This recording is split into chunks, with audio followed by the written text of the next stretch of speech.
Day 3 of 30. Dogs. The enemy's most dangerous lie is not that you will fail, it is that you do not matter. 30 days for the rest of your life. Day 3. Yesterday we talked about the illusion of separation. That voice telling you, nobody understands. Everybody else has figured this out. You're uniquely broken, and we saw the truth. There are millions of us, just like you. Today we go deeper, because underneath nobody understands me is something darker, quieter, more corrosive. The shadow whispers, nobody needs you. Then, nobody would notice if you disappeared. And finally, you don't matter. That is the lie. And today we challenge it with something simple. Not philosophy, not achievement, not status. A dog. The enemy knows where to aim. The best lies contain enough truth to feel real. Maybe someone left. Maybe you were betrayed. Maybe things fell apart. Maybe the life you built disappeared. The shadow gathers evidence and builds its case. See? You don't matter. And after enough pain, you stop arguing. You accept the verdict. That's how internal prisons are built. Not all at once.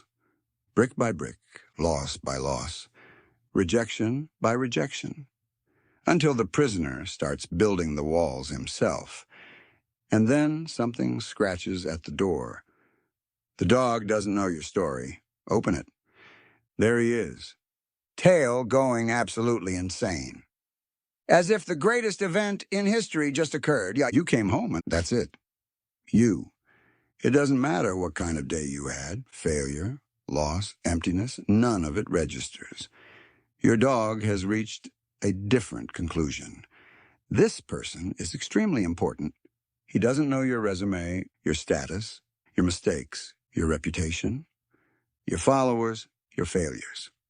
He doesn't care about the story you use to measure your worth. He knows one thing. You are his person. What is real? Morpheus asks. What is real? If reality is what we see, feel, and experience, then we should examine the evidence. The shadow says nobody needs you, but every morning something is waiting for you to wake up. The shadow says nobody notices you. But leave the room for 30 seconds and you're returning from war. The shadow says you are unlovable. Meanwhile, a creature lies beside you, proving otherwise. So which do we trust? The voice in your head? Or the living evidence in front of you? Maybe the real trick isn't that the dog doesn't love you. Maybe it's that your mind tells you that love doesn't count. We do this constantly.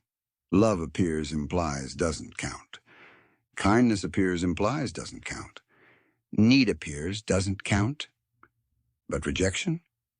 That becomes truth. That isn't reality. That's a rigged trial. The first lesson of the dog. Your dog doesn't carry yesterday. Humans do. We drag regret, shame, and loss across years.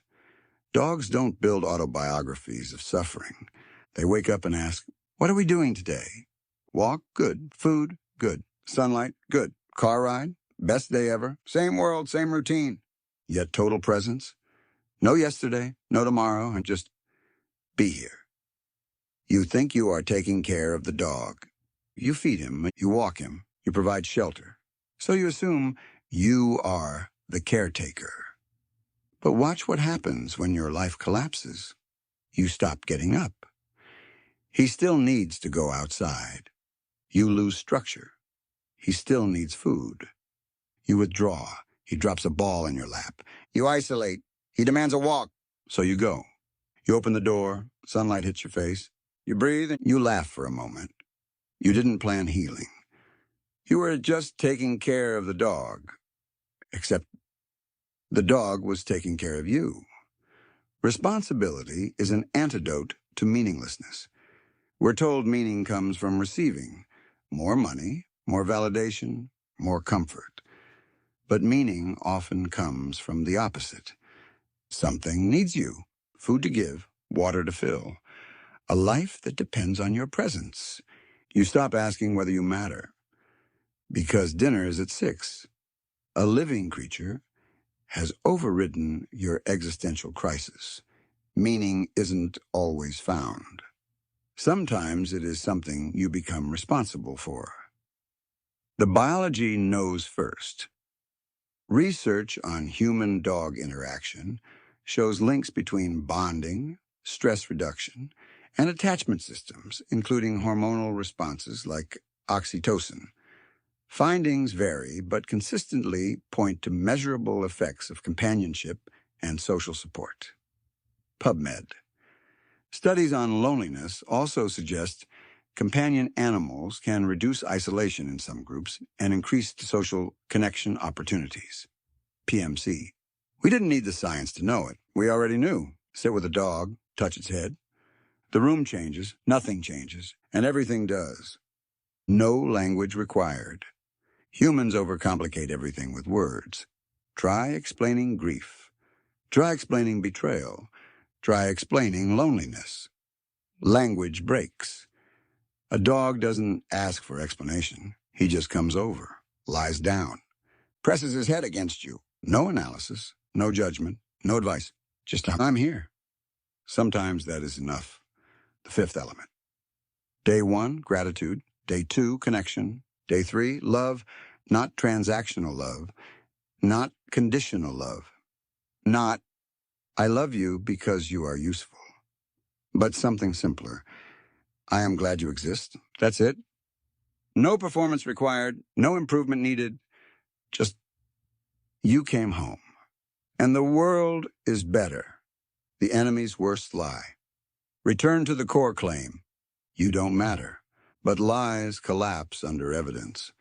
Look around on a leash, a bowl, a worn tennis ball, a nose at the window. A creature that recognizes your arrival as meaning. You matter there. And once that is true, the absolute breaks. The shadow weakens. Because nobody loves me can no longer survive contact with reality. The dog doesn't need the perfect you. We postpone worth. When I fix myself, when I succeed, when I become better, then I will be loved. The dog rejects that entirely. He wants tired you, broken you, angry you, quiet you, today you. He doesn't love your potential. He doesn't understand it. He loves you now. The dog at the cave. Plato's cave again. Shadows on the wall. You are alone. You are unwanted. You don't matter. Then something pulls you back. A dog. He doesn't understand philosophy. He just has a leash in his mouth and a simple message. We're going outside. Dogs keep you in reality. The mind drifts endlessly. What if? Should have? Never? Always. A dog interrupts. Ball, walk, food. Now, he pulls you back into the present, back into life, and then something changes. You start walking more. You talk to people. You notice the world again. Research even suggests pets can increase social connection and neighborhood interaction. PMC. Care leads to movement.